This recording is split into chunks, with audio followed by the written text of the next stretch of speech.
حضرت مرزا مظہر جانے جانا فرماتے ہیں کہ بارش ہوئی تھی تازی تازی، دلی میں تازی تازی بارش ہوئی تھی۔ ایک بابا لکڑی کے جوتے پہنے کھڑا ہوں، اللہ ہو اللہ ہو اللہ ہو، اسی کسی دے کچھ بھی نہیں لگ دے، نہ کوئی ساڈا دردی۔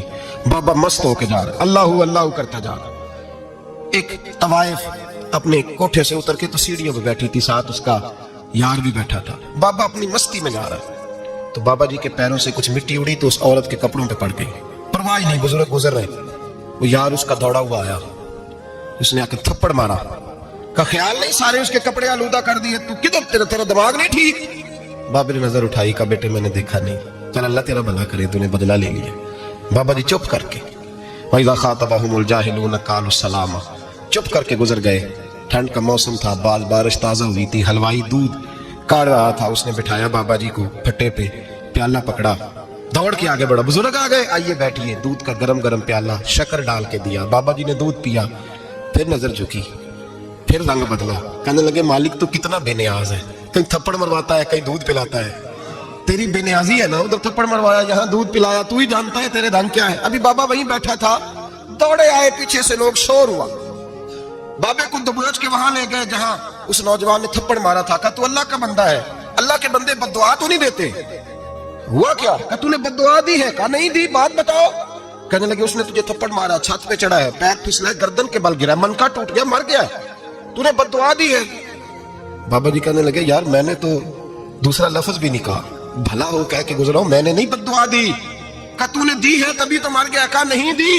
کہا بابا تو بزرگ آدمی ہے، سچ بول۔ تو بابا جی کہنے لگے سچ سنو، پھر میں آ رہا تھا، میرے پیروں سے مٹی اڑی، اس کے یار کے کپڑوں پہ پڑی، اسے برا لگا، اس نے مجھے مارا، جب اس نے مجھے مارا تو میں کوئی لوارث تو نہیں تھا، جب اس نے مجھے مارا تو میں کوئی لوارث تو نہیں تھا، مجھے دشمنوں نہ چھیڑو، میرا ہے کوئی جہاں میں ابھی پکار لوں گا، نہیں دور ہے مدینہ، اس نے مجھے مارا تو میں کوئی لوارث تھا کہ میرا بدلہ کوئی نہ لیتا، اس نے مجھے مارا ہے تو میرے یار کو برا لگا تو اس نے اسے مار دیا ہے، میری تو غلطی کوئی نہیں، یاروں کا جھگڑا ہے، یہ تو دوستوں کا جھگڑا ہے، یہ تو یاروں کا جھگڑا ہے، کوئی غلطی نہیں میری، کوئی غلطی نہیں، خش جنہ قدر نہیں میرا، یہ میرے صاحب نو وڈیائیاں، میں تے گلیاں دا روڑا کوڑا، میں گلیاں دا روڑا کوڑا، میں نو محل چڑھایا ہے سائیاں، میں نو محل چڑھایا ہے سائیاں۔ فرمایا اس نے مجھے لوارث سمجھا تھا کہ تھپڑ مار کے گزر جائے، میرا کوئی پوچھے گا ہی نہیں۔ میرے رسول پاک علیہ السلام کے بارے میں رب فرماتے ہیں ابھی میں تو تیرے ہوتے ہوئے کافر کو سزا نہیں دیتا کہ تو موجود ہے۔ یاد رکھے حضرت فضال بن عیاض فرماتے ہیں ایک جوان تھا، مسجد میں آیا، لوگوں سے کہنے لگا روٹی کھلاؤ، کسی نے توجہ نہ کی، اس نے کہا میں رب بتانے والا ہوں، میری طرف دیکھو تو صحیح، کسی شخص نے خیال ہی نہ کیا۔ پھر اس نے کہا یار تھوڑا سوچو، نمازیوں سے کہا، اہل علاقہ سے کہا، انہوں نے کہا تیری طرح کے بڑے درویش دیکھیں۔ مسجد کے محراب میں وہ رب کریم کا بندہ انتقال کر گیا، جب فوت ہو گیا نا، لوگوں کا مزاج ہے، بیمار کو دوائی نہیں دیتے، جنازے پہ وقت پہ پہنچ جاتے ہیں، جب کوئی گر رہا ہوتا ہے تو سہارا کوئی نہیں دیتا، جب کوئی گر جاتا ہے ٹانگ ٹوٹ جاتی ہے تو تیمارداری کو زمانہ پہنچ جاتا ہے۔ اور بزرگ وہ نوجوان اللہ کا نیک بندہ مسجد کے محراب میں فوت ہو گیا۔ حضرت فضال ابن عیاض کہتے ہیں امام صاحب نے اعلان کیا چندہ دو، کوئی لاوارث فوت ہو گیا، کفن دینا، چندہ اکٹھا ہوا، کفن خریدا، جنازہ پڑھا، عشاء کے بعد دفن کر کے آئے، فجر کی نماز کے لیے جب امام اور مؤذن مسجد میں آئے تو چیخیں مارنے لگے، تڑپنے لگے، دور دور تک آوازیں پھیل گئی، دنیا دوڑی آئی، کیا ہوا؟ کہنے لگے وہ جو تم نے کفن پہنایا تھا وہ یہاں پڑا ہوا ہے، اور دیکھو کفن پہ تحریر لکھی ہے۔ تحریر کیا ہے؟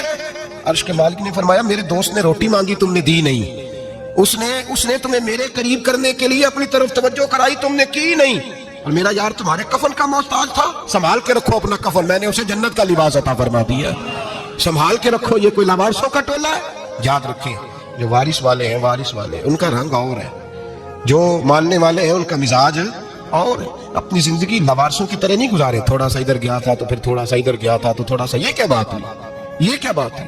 اپنے آپ کو، اپنی نسبت کو، اپنے عقیدے کو مضبوط رکھیں۔ ایک انچ کے لیے اعلیٰ حضرت فاضل بریلوی رحمت اللہ علیہ کے مکان کی دیوار گر گئی، ایک کونا مکان کا، آپ جانتے ہیں پرانی دیواریں چھوٹی ہوتی تھی اور بارشوں میں اکثر گھروں کی دیواریں گری ہوئی ہوتی تھی، ایک سائڈ کی دیوار گر گئی تو اس کونے میں ہندوؤں کا گھر تھا۔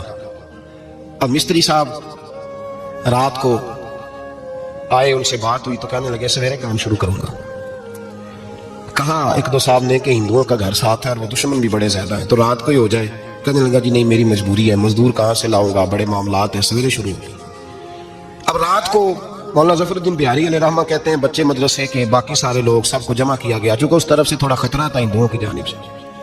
کہا جناب یہ بڑے دشمن ہیں اسلام کے، تو اس طرح کرو کہ 2-3 بچوں کی ڈیوٹی لگائیں یا کچھ لوگوں کی یہاں رات کو پہرا دیا جائے. ٹھنڈ بھی بڑی زیادہ تھی، کھڑا ہونا بھی مشکل تھا. اعلیٰ حضرت رحمۃ اللہ علیہ عشاء کی نماز کے بعد جلدی حجرہ خاص میں تشریف لے جاتے تھے. اس رات جب دیکھا نا باہر شور ہو رہا ہے تو اسی طرح سر پہ ایک رومال لپیٹا تو باہر آ گئے. کہنے لگے کیا شور ہے؟ کہ حضور سردی ذرا زیادہ ہے تو یہاں کسی کی ڈیوٹی لگانی ہے پہرے کی. 2 منٹ خاموش رہے، پھر فرمانے لگے کوئی ضرورت نہیں، جاؤ سو جاؤ سارے جا کے، کوئی ضرورت نہیں، جاؤ اپنے اپنے گھروں کو، کوئی عادت نہیں، پہنچ جاؤ. کہ حضور مہربانی کرے طے ہونے لگا تھا. فرمایا میری وجہ سے کیوں کوئی ساری رات بیدار رہے؟ جاؤ تمہیں کہا نا آرام کرو. لوگ سو گئے. صبح فجر کی نماز پڑھ کے اعلیٰ حضرت رحمۃ اللہ تعالیٰ علیہ جب سیڑھیاں اتر رہے تھے رضا مسجد کی، تو وہ جس ہندو کی جانب سے زیادہ خطرہ تھا وہ سیڑھیوں پہ بیٹھا تھا، مسجد کی سیڑھیوں پہ. سب لوگوں کی توجہ ہو گئی. کہنے لگا مولانا میں کلمہ پڑھنے آیا ہوں، مجھے کلمہ پڑھا کے مسلمان کر دیں. میں کلمہ پڑھنے آیا ہوں، مسلمان کریں. لوگوں کی توجہ اعلیٰ فرمانے لگے نہیں ابھی تو انتظار کر، تھوڑی دیر کے اچھی طرح سوچ لے، جذباتی فیصلہ نہ کر کہ تو آ رہا. یہ کہہ کے جب 2 سیڑھیاں نیچے اترے اس کے پاس سے تو اس نے پیر تھام لیے. کہنے لگا ویسے تو نہ کرو، رونے لگا. اعلیٰ حضرت رحمۃ اللہ نے کلمہ پڑھایا، کچھ باتوں کی نصیحت فرمائی، تشریف لے گئے. گھیرنے والے گھیر کے بیٹھ گئے. کہنے لگے ہمیں بھی بتا بدلہ کیسے ہے؟ کہنے لگا دیوار گر گئی. آدھی رات تک انتظار کرتا رہا، پہرے دار کوئی نہیں. تو 2 تلواریں لے کر جب میں ان کے مکان کی جانب بڑھا، میں نے کہا آج گردن کاٹوں گا اور کاٹ کر کے نکلوں گا. کہتا جب میں قریب آیا تو 2 شیر کھڑے تھے. اوپر سے پلٹ کے آیا تو پھر کھڑے تھے، ادھر سے پلٹ کے آیا تو پھر کھڑے تھے. فرماتے ہیں میں 2 گھنٹے کے بعد آیا تو پھر پلٹ کے کھڑے تھے. میں پھر 1 گھنٹے کے بعد آیا، سحری کا وقت ہوگا تو پھر پلٹ کے کھڑے تھے. اب میں ڈر کے بھاگا. کہتے فاضل بریلوی نے اپنی کھڑکی سے منہ باہر نکالا. کہنے لگے اور کتنا تجربہ کرے گا؟ مجھے تو لاوارث سمجھتا ہے، لاوارث ہوں میں، اور کتنا تجربہ کرے گا؟ بس کر، مان جا. میں نے کہا حضور یہ کون ہے؟ مجھے بتائیے تو صحیح یہ کون ہے؟ تو کہنے لگے میں نے ساری زندگی رسول اللہ کی عظمت کا دفاع کیا ہے، ساری زندگی غوث اعظم کے نعرے لگائے ہیں. ابھی تو یہ مدد صرف غوث پاک جیلانی کی بھیجی ہوئی ہے، ابھی تو غوث اعظم کی بھیجی ہوئی مدد ہے. مولا علی ابھی پیچھے ہیں، 2 جہاں کے محبوب ابھی اس سے پیچھے ہیں. وہ تو ابھی پیچھے ہیں، پیچھے کھڑے ہیں کہ ضرورت پڑی تو ہم بھی تیار بیٹھے ہیں. او بھائی آج رواج ہو گیا، رواج. میں نے 2-4 دن پہلے بھی کہا تھا، لوگ کہتے نہیں کوئی نہیں ضرورت، سامنے سارا کچھ نظر آ رہا ہے. او خدا کے بندو یاد رکھو نسبت ہے بڑی چیز. جہانے تو دور میں اگر کسی کو نسبت میسر آ گئی نا، نسبت، خالی دامن ہی مل گیا، تیرے ہاتھ میں کچھ ہے تو ہونی چاہیے نا. خالی دامن ہی تجھے کسی کا میسر آ گیا تو بچ گیا. اپنی نسبتوں کی حفاظت کریں، ان کو مضبوط کریں، ان پر محنت کریں، ان پر توجہ رکھیں. یہ نسبت جو ہوتی ہے نا، نسبت، یہ دیکھیں نا ایک گتا ہے عام کتاب کو لگا ہوا ہے تو جہاں مرضی رکھ دو، اس کی کوئی قدر نہیں. لیکن جو گتا قرآن مجید کو لگ گیا ہے اس کو بغیر وضو چھونا جائز ہے. ایک پٹھے پہ اینٹ بنی ہے جو باتھ روم میں لگ گئی، وہاں بغیر جوتے کے جایا نہیں جا سکتا، اور جو مسجد میں لگ گئی وہاں جوتے پہن کے جایا نہیں جا سکتا. یہ نسبت ہے بڑی چیز. اگر میسر آئے، نصیب ہو، اپنی نسبت کو مضبوط کر کے رکھا کریں، اس کی جولانی کا مظاہرہ کیا کریں. اس نسبت میں روز توانائی آنی چاہیے. میں آپ کو بڑی ذمہ داری کے ساتھ ایک بات بتاتا ہوں تجربے کی. ہمیں جتنا کسی نے آ کے کہا ہے نا نسبت کے خلاف، ہماری نسبت اس سے زیادہ مضبوط ہوئی.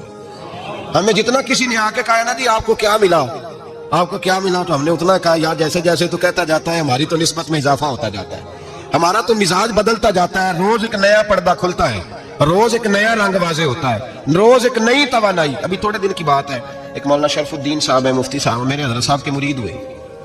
مفتی تھے، عالم آدمی تھے، سرکار تاج الشریعہ.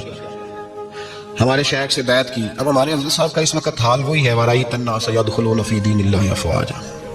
اب فوجوں کی فوجیں لوگ آتے ہیں. ہم نے دیکھا ہے صرف خالی مرید ہونے والے بار سینکڑوں کی تعداد میں ہزاروں لوگ بیٹھے ہیں کہ صرف بیعت اتنا کہہ دیں ہم نے قبول کیا. اس عالم میں اور جہاں حضرت صاحب کا اعلان ہو جائے کہ تشریف لانے وہاں لاکھوں کا مجمع جمع ہو جاتا ہے اور ایک جھلک دیکھنے کو لوگ ترستے رہتے ہیں. یہ کیفیت ہم نے دیکھی. وہ دور گزر گیا. کبھی ایسا بھی ہوتا تھا ایک میں ہوتا تھا، ایک تو ہوتا تھا، اور تیسری تنہائی ہوتی تھی. وہ دور بیت جاتا ہے، وہ لمحے کسی کسی کو نصیب آتے ہیں. حضرت کا وہ مولانا شرف الدین صاحب کہتے ہیں مرید ہوا تو مرید ہوا مجمع میں، رسی حضرت پھینکتے ہیں یا چادر پھینکتے ہیں تو پکڑ کے مرید ہوا تو ساتھ ساتھ اور چادریں باندھی تھی، لوگوں نے پکڑی ہوئی تھی. ایک مولانا میں جب بیعت ہو کے آیا ان کو بتایا تو مجھے کہنے لگے یار تو ایسی جگہ مرید ہو گیا جو تیری بات بھی نہ سن سکے، جن کو تو دکھڑا بھی نہ سنا سکے، جو مصروف ہی بڑے رہتے ہیں، کہاں مرید ہو گیا تو ایسے پیر کا بیت ہوتا جہاں تو جاتا وہ تیرے پاس آتے, گفتگو ہوتی, بات چیت ہوتی. کہتے جب انہوں نے مجھے بہت زیادہ قائل کیا نا, بہت زیادہ, تو میں نے ارادہ کر لیا, میں نے کہا بات ٹھیک ہے, بیت کہیں اور ہونا چاہیے تھا. کہتے میں عشاء کے بعد سویا تو حضرت صاحب مجھے خواب میں ملے, خواب میں, اور فرمانے لگے مولانا جب آپ مرید ہوئے تھے تو آپ اس جانب بیٹھے تھے, اس کونے میں آپ تھے, اتنے لوگ آپ سے پہلے تھے, اس حال میں آپ مرید ہوئے تھے, اور جہاں تک بات چیت کرنے کی بات ہے تو آپ نے جو دل میں سوچا تھا وہ میں نے آ کے آپ کو بتا دیا ہے. پھر بھی بڑی ضرورت ہو تو میرے صاحبزادے کا نمبر لے لیں اور فون کر لیا کریں, بات ہو جایا کرے. کہتے ہیں یہ ابھی بات ہو ہی رہی تھی کہ میرے دروازے پہ دستک ہوئی تو میری آنکھ کھل گئی, میری آنکھ کھلی تو میں پریشان ہوں کہ نمبر تو ملا نہیں. ایک انجینئر صاحب میرے محلے میں رہتے تھے, فرماتے ہیں وہ شام کو میرے پاس آئے اور کہنے لگے مولانا سنا ہے آپ حضرت مفتی اختر رضا صاحب سے مرید ہو گئے. میں نے کہا ہاں, تو کہنے لگے میں ان کے مدرسے میں کام کر کے آیا ہوں, میرے پاس ان کے بیٹے کا نمبر ہے, چاہیے آپ کو؟ نمبر ہے چاہیے. کہتے ہیں نمبر مجھے وہ شام کو گھر آ کے دے گئے. اب جب میں آستانہ نور پہ بریلی شریف ملنے کے لیے حاضر ہوا تو میرے دل میں خیال آیا, جب میں اندر گیا نا تو میرے دل میں خیال آیا حضور خواب جو آئی تھی اتنی بھی جلدی کیا ہے, ذرا ٹھہر جائیے, آپ ملے جو تھے تو صاحب نمبر بھی دے ہی جاتے. میرے دل میں خیال آیا تو السلام علیکم کے بعد حضرت کہنے لگے مولانا مجھے تو جلدی کوئی نہیں تھی, آپ کے دروازے پہ دستک ہو گئی تھی, مجھے تو کوئی جلدی نہیں تھی, آپ کا دروازہ بجنے لگا تھا, مجھے تو جلدی کوئی نہیں تھی لوٹنے کی. ہر مشکل دی کنجی یار ہاتھ مرداں دے آئی, اور مرد نظر کرے جس ویلے مشکل رہے نا کائی. بس لوگوں یہ یاد رکھو اور اس پہ عمل کرو, اپنی نسبتوں کو مضبوط کریں. ہمارا تو جیسے دن کا اجالا چمکتا ہے نا, چمکتا ہے دن کا اجالا, جیسے نیا دن چڑھتا ہے ہمارے لیے تو ایک نئی روشنی لے کے آتا ہے. اپنے آپ کو بیدار رکھیں. سورج اگر باہر پورا نکل آئے نا تو جو آدمی آنکھیں زور سے بند کر لے اسے کوئی شے نظر نہیں آتی. پورا سورج نکلا ہوا بھی ہو, سورج اسے نظر آئے گا جس کی اپنی آنکھیں بھی کھلی ہوں گی. تو آنکھیں نہیں کھول رہے, تو آنکھیں نہیں کھول رہے, آنکھیں یہ شکوہ آنکھیں نہ کھولنے کا ہے, آنکھیں نہیں کھول رہے تو سورج کیسے نظر آئے گا. بات ذرا سخت ہے پر چلو آپ میرے عزیز ہے کر جاتا ہوں. ملا رومی رحمۃ اللہ تعالیٰ علیہ فرماتے مجھ سے ایک شخص نے کہا کہ نبی پاک صلی اللہ تعالیٰ علیہ وسلم اگر سراج منیرہ ہے تو نظر کیوں نہیں آتے؟ تو میں نے کہا الو اگر آنکھیں بند کر لے تو اسے کوئی شے نظر نہیں آتی, آنکھیں بند کر لے تو اسے کوئی شے نظر, تو آنکھیں تو کھولنا, آنکھیں کھول. یہاں میں اپنے کمرے میں یوں پردہ آگے کر کے لائٹ بند کر کے باہر شور مچاؤں, سورج کوئی نہیں, سورج کوئی نہیں, تو مجھے کوئی بندہ کہے گا پاگل ہے, اس طرح کر, باہر نکل, ادھر آ تجھے دکھاؤں سورج ہے کہ نہیں, تیری تو اپنی آنکھیں بند ہے. اقبال کہتے ہیں دل بینا بھی کر خدا سے طلب, آنکھ کا نور دل کا نور نہیں, اندر کی آنکھیں کھول, اندر اتنا اندھیرا ہے تو باہر کیسے نظر آئے گا. تو لوگ آنکھ ہی نہیں کھولتے, دائیں بائیں دیکھتے رہتے ہیں. نسبت کو مضبوط کریں. رب تو فرماتا ہے حبیب تو موجود ہے تو میں کافر کو بھی عذاب نہیں دیتا.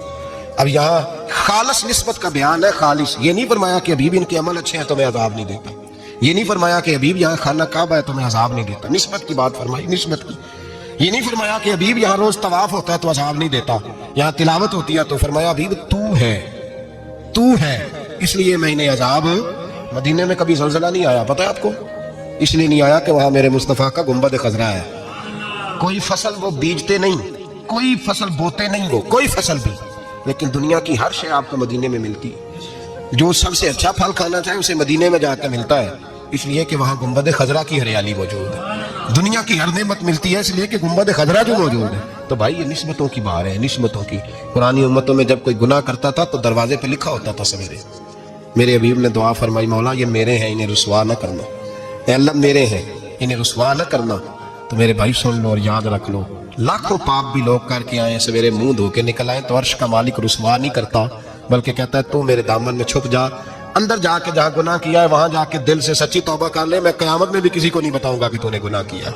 تو برکت کس کی ہے؟ رسول پاک کی. یہ برکت کس کی ہے؟ حبیب دو عالم کی صلی اللہ. غلامی کا رشتہ مضبوط کریں, غلامی کا وارث والے بنے, لوارث نہ بنے. لوارثوں جیسی زندگی نہ گزارے, جہاں مرضی چلے گئے, جہاں مرضی چھٹیاں کر رہے, جتنے مرضی ٹائم بتائے, جو مرضی طبیعت میں آیا کرتے پھرے, پتہ ہی کوئی نہیں, حال ہی کوئی نہیں, یہ کوئی کیفیت نہیں ہے کوئی بھی. مجھے ایک صاحب کہنے لگے کہ ایک پیر بھائی پوچھ رہا تھا حضرت صاحب کا حال کیا ہے. میں نے آج کے بعد اس نے تجھ سے پوچھا تو بالکل نہ بتانا. وہ کیسا بیٹا ہے, وہ کیسا بیٹا ہے جو پڑوسیوں سے دائیں بائیں لوگوں سے حال پوچھتا ہے, اسے پتہ ہی نہیں, اسے خبر ہی نہیں, اسے تو لمحے لمحے کی خبر ہونی چاہیے, اسے تو منٹ کا پتہ ہونا چاہیے تھا. وہ اس نے کس طرح کی نسبت رکھی ہوئی ہے, اس کو ہم سایوں سے پوچھنے پڑتا ہے, ذرا پتہ کر کے بتانا حال کیا ہے. تو کدھر تھا بھائی, اتنی دیر ہو گئی, تو نے حال بھی کسی اور سے پتہ کرانا ہے. میں نے کہا اس کو کہنا آج کے بعد حال پوچھنا ہوا تو خط لکھے, میں بھی جواب لکھ دوں گا, بات ختم ہو گئی. جب دور دور جو رہنا ہے تو ٹھیک ہے, پھر اس طرح نہ تو خدا ہے نہ میرا عشق فرشتوں جیسا, دونوں انسان ہیں تو پھر کیوں اتنے حجابوں میں ملے, اور اس نے کہا تھا اب کہ ہم بچھڑے تو شاید کبھی خوابوں میں ملے، جیسے سوکھے ہوئے پھول کتابوں میں ملے۔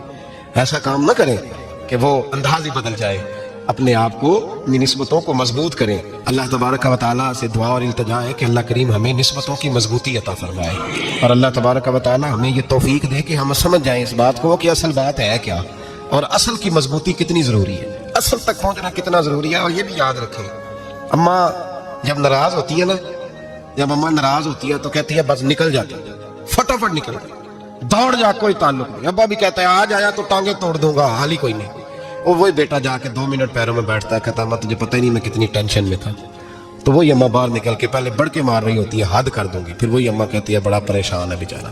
یہ کیفیت ہے، اپنے آپ کو صحیح کریں، اپنی نسبتوں کو مضبوط کریں، احکامات پہ عمل کریں، محبوب کی غلامی تگڑی کریں۔